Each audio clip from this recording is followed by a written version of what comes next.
in May, every Wednesday in June, and it is a blast. If you'd like to join us tomorrow night, I will be your host. Very funny local comedians are your tour guides, and if you've joined us before, you know. If you haven't, it's a ton of fun. Start at Collision Bend Brewing. I'll be your host tomorrow night. Won a couple of passes for the Cleveland Funny Bus. I'll be caller 10 right now. Otherwise, all the details at funnybus.net for other tours. 216-578-1007 or 800-348-1007. Welcome to the Rock and Roll Hall of Fame. Forget the Rock Hall. When does Poundcake go into the Country Hall of Fame? My truck, my beer, my guns. Say it again. It's the Alan Cox Show on 100.7 WMMS.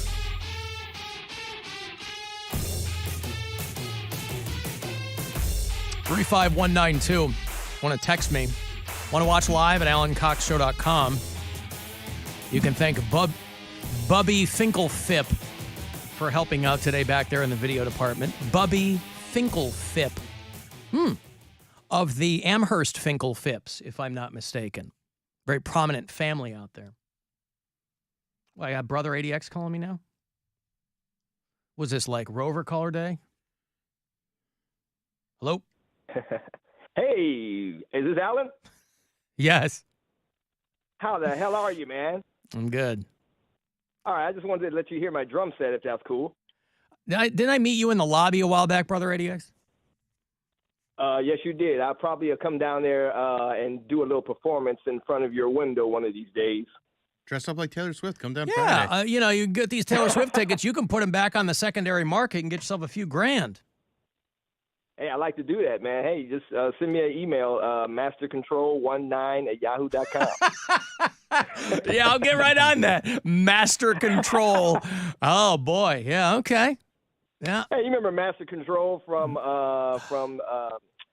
Tron? From Sure, yeah. It was David Warner was the actor, right? The late David Warner? Yeah. Yeah. Boy, I love Master Tron. Control was actually, it was just a big glass desk, and it was a computer that had all the information, like the diameter of the universe is 76 quintillion miles in diameter. Right. The weight of the Earth and all that good stuff is in there. David, devotion accuracy, the actor David Warner played Sark in Tron, not Master Control. He was the lieutenant of the MCP. Right. Boy, I want to watch Tron now. Brother ADX he's put a good idea in my head. I want to rewatch Tron with Bruce Boxleitner and Jeff Bridges. Right. Great movie. The original. But I'll do like a 20-second drum solo for you guys real quick. You ready? Let's do it. Yeah.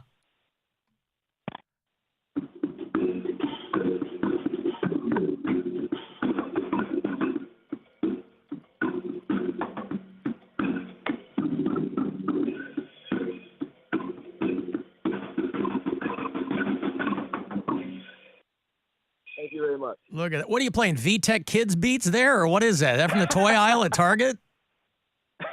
No, it's actually a acoustic drum set. 1, 2, 3, 4, 5, 6. It's an 8-piece acoustic drum set. Wow. Well, maybe there's something with the phone connection. That doesn't sound like any acoustic piece I ever heard. All right, what do you call that composition? Well, this is it's just one of my special beats that I do. This is the kick.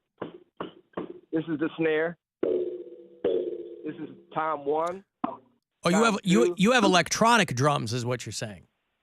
No, it's acoustic drum set. You have triggers? Yeah. Do I have what? You have triggers. Triggers? Triggers, what's that? Why do they sound like electronic drums? Triggers. Oh, you know what? I'm actually sitting in the back of my man cave. So I'm like all the way in the back behind the. I got a lot of acoustics going on in this garage back here. You have are you a brother ADX? Oh boy. Yeah. This is what you invited. Are you a married man? What do you mean you have a man cave? Man cave because it's pool table, air hockey. But are you a married man? Bar. There's a punching bag in here. It's also an Aquafina machine, the kind you find in the store. We've got we got all that stuff back here. But are you a married man? Have you been forced into the garage? No, sir. I own a 7-bedroom house here in the east side of Cleveland. Wait. 7 minutes away from you guys. Wait a second. Why do you have a 7-bedroom house Why are you renting it out? I do have my basement rented out as an Airbnb. Yeah. I've actually been in the property management business since 1989. Oh, beautiful. Okay, good. He's a self-made man. He's an entrepreneur. Okay, thank you, man. I appreciate it. Here's Brother ADX for checking in on. Oh, good grief! This is what he was playing when he just emailed me an MP3 of.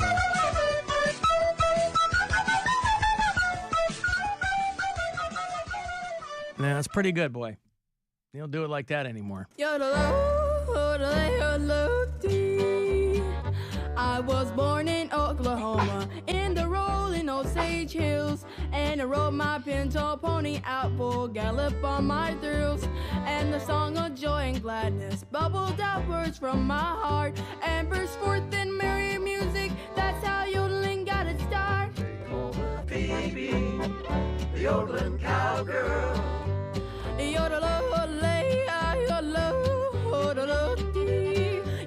Shades of the Walmart Kid, right? Have you heard Phoebe White? The 13-year-old yodeling girl from London, Kentucky. She's on the country and western music charts with that song. That could have been Poundcake. That girl had a white mom, too. White parent. That could have been Cody. Both parents were white? No, I'm just saying that's a black girl right there, Phoebe White, and from London, Kentucky, and her mom's white, which is why she's growing up yodeling. But she is on the country and western music charts. But that could have been you, right? As a biracial kid. I don't know if she's adopted. I don't know what the thing is there. But she's a big deal right now. That's the one thing. Maybe I'll figure it out. Maybe because I will probably see my dad this weekend. That's the one thing that I am unsure about with him. I don't know his music Whether or not taste. he knows how to yodel? No, I don't know what type of music he's into. I know what music my mom's into. I've never heard my dad say, "Oh, I love that song," or, Maybe he's like Bill's mom, or she's just not into music. He might not be, because for the longest time, he thought I was on another station. Like, every time he Thought you were on the Fish. He thought I was on the Fish. And so maybe he just doesn't listen to radio. Maybe he likes talk and politics. Yeah, that also means that he never tuned in to listen to you. Correct. Yeah. But if he didn't listen to radio, I wouldn't take it personal. That would actually save his ass a little bit. Well, wouldn't you want him to be curious about what his son is doing on the radio? Well, he did. And that's how he found out I was gay.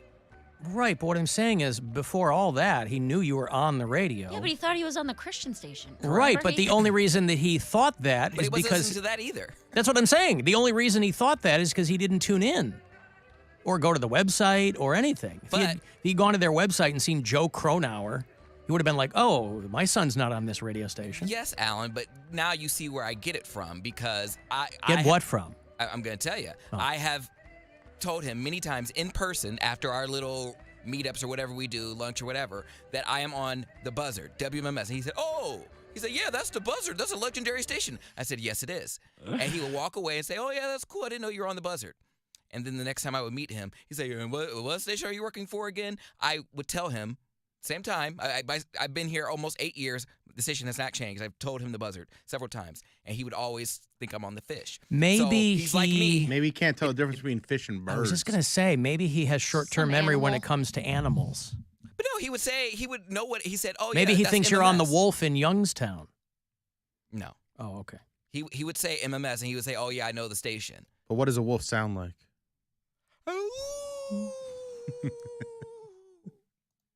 It wasn't bad. Oh, I loved it. I believed it. Yeah, no. Again, that's how I know he's my father, because the little things like that, I will say something, doesn't register, and then people say something to me, it doesn't register, and I'll ask the same question again later. So you blame that on your dad rather than you just not paying attention to people. No, I'm not blaming it on him. I'm saying it might be something he can't help. That's why I'm not offended by him, because Right. I've done the same things. Right, but that's just a I know. matter of people not paying attention to other people. Maybe that doesn't run. Maybe that runs in the family. That's what I'm saying. I'm not sure that something like that's genetic. I mean, But you either pay attention to what people are saying or you don't. but I don't understand how I could say it multiple times in several different instances, and he confirmed, yeah, that's MMS, and then still asked that I'm I on the would fish. say the same thing about you. I don't understand it either, but here we are. That's why he's my kinfolk. That's what I'm He's my saying. dad. That's what I'm saying. So you're chalking it up to some kind of genetic thing. I don't know what You that would be. You said, now I know where I get it. Yeah. But again, you don't choose your genetics, so I'm not mad at him. What are you saying? I'm not making myself clear. You're saying that this trait that you both have, you're chalking up to the fact that because your dad doesn't listen to people, that's why you don't either? But maybe Yes, it's genetic. Maybe he was listening to people, but maybe he's Just just not you. Or he's forgetful. Maybe he's forgetful. I don't know. I understand. Yeah, I don't know. He listened to me in the moment, and then it's gone. I don't know how long it stays in there, but it's gone the next time I see him. We see each other every few months, so in that time, it's gone. So his short-term memory with respect to you is not what it could be. I guess so. Yeah. And again, I sometimes think he may not be into music because he has never asked me for concert tickets. He hasn't asked me really for anything. Well, maybe he's doing that out of respect. No, my family is not shy about it. My mom will be like, "Oh yeah, don't worry." Yeah, but your mommy is not your dad. Add it to the list. My mom is not my dad. I got to start my own list now? Come on. Tell her that because she thinks she's like, "I'm your mom and your dad all these years." Oh, right. Well, in that respect, she's correct. But Yes. you understand what I'm saying. Your mom Yes. and your dad are two different people. So while she might ask you for something, maybe he doesn't. Okay. Well, yeah, that's fair. He's Or maybe he's been asking you the whole time for tickets for Christian artists and curious why you can't come through with them. No. Hey, I want to go see Lifehouse. I'm just saying, knowing my father, that would be the only thing that's like the only boundary he seems to respect, if that's the case. If he is not asking me for concert tickets or, freebies here and there. Because I got like people I'm not even close to, like family members or friends of family members would then ask close family member and then ask me, could they get some? I'm like, I don't even know you. No. Yeah. I'm not using my clout for you. Clout. It's clout that gets him this stuff. Well, I understand. I mean, you've got a fraught relationship with your father, so you're not trying to bend over backwards to. Even if you did ask, you probably wouldn't go out of your way. It depends. It is at this point. It's like transactional. I'm like, okay, if I get you these tickets, I don't have to get you a Father's Day gift. I don't have to get you a birthday gift. I don't have to get you a Christmas gift. How long will that last me? This is a good 3 holiday gift. Wow. Is there any chance that you can ask your dad to come to the window dressed as Taylor Swift on Friday? If I talk to him, I'll see. But wouldn't he be disqualified because he's too close of a relation to? Oh, Mhm.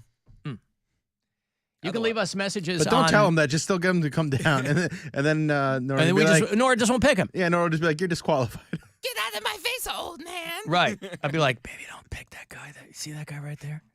Whatever you do, don't pick. What if she doesn't like any of them? Get it out of my face, old man. If she doesn't like any of them? Yeah. Well, she's going to like one of them. I think. But we'll find out. Leave us messages on the After Hours line. It's 216-986-8903. Alan, Trucker John, king of I-71, one and only bureau chief of I-71. I got the perfect plan B for these Taylor Swift tickets if your plan A falls through. Whoever shows up dressed like Taylor Swift, but they have to have the Baby Billy hairdo, and whoever sings Misbehaving the best wins the tickets. Done deal. Hey, I was listening to a radio show, which I listen to a lot of radio shows. Who is Petey Wheatstraw?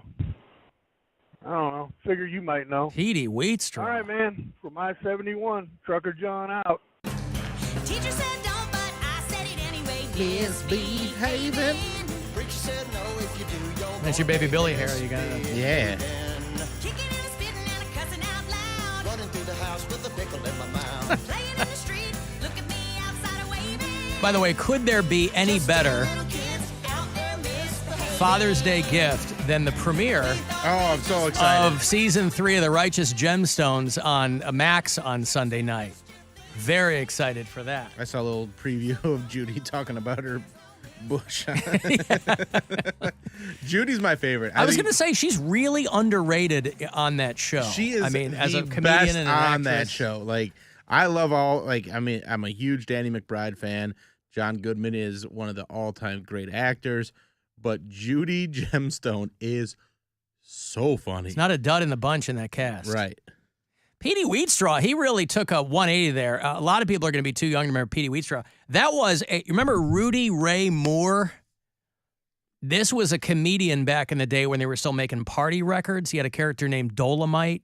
Oh, yeah. Who was like a really stereotypical pimp. Petey Wheatstraw was a Rudy Ray Moore movie. He like, bitch, that kind of stuff. 1977. About how he's born in a Miami hurricane and he came out as a 6-year-old boy who attacks the doctor. He's talking and trash and I don't know who on the radio was talking about Petey Wheatstraw for John to call in, other than me, I guess. Anyway, I don't know how many Rudy Ray Moore. Eddie Murphy played him in a Dolomite movie on Netflix a few years ago. But Rudy Ray Moore was kind of the precursor for comedians, kind of like he was just a big influence on black comedians who came after him, kind of doing that vibe. And he was in the ICP movie. Remember Big Money Hustlers 20 years ago? ICP had a movie called Big Money Hustlers, and that was like the first time that he had played Dolomite in a long time. But he was in rap videos and things like that. But there were people who theorized that Rudy Ray Moore was a gay man. And so he did Dolomite as a way to kind of offset that. Rudy Ray Moore died in Akron, Ohio from diabetes in 2008. He was born in Fort Smith, Arkansas, but died in Akron. And then I think had moved to Milwaukee. He became a preacher. A lot of these guys that they get a little further down the line and they find the Lord. The Lord. And they rebuff everything they did before. Vanity was one of Prince's proteges back in the day, doing all the sexy moves and then they go, I rebuke you, Satan, whatever. And then they find the Lord. Or who else did that? Donna Summer, I think, before she died, wanted nothing to do with her disco past.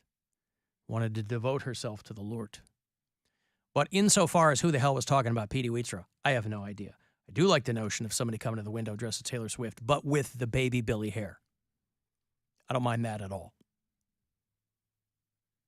I was reading about, I want to get her name right, over at Cleveland.com. Laura Johnston, who writes for Cleveland.com, wrote an article a couple of days ago, Why I Bought Ridiculously Expensive Taylor Swift Tickets for My 10-year-old. She went to take her daughter to Taylor Swift in Detroit and spent an insane amount of money, she said, on her tickets. And she said, in my entire 43 years, I haven't gone to that many concerts. But she surprised her 10-year-old daughter with these tickets in Detroit and spent an ungodly amount of money on them. She said that a mom and dad behind them in row 222 paid $675 apiece for Christmas present tickets for them and their 9- and 6-year-old daughters and traveled from Pittsburgh. You won't have to do that because I will give you a pair of Taylor Swift tickets on Friday afternoon here at the window. The dads who have their best Taylor get up and are prepared to sing a bit, you can get a pair for nothing. And if you turn around and resell them, that'll befront me. It's none of my business. But it could end up making you Dad of the Year for the foreseeable future on Father's Day weekend. But I'll leave that to you. Once they leave my hand, they are no longer my concern. I got a break. I'll have Alter Bridge tickets for you. Hey, I'll give you those.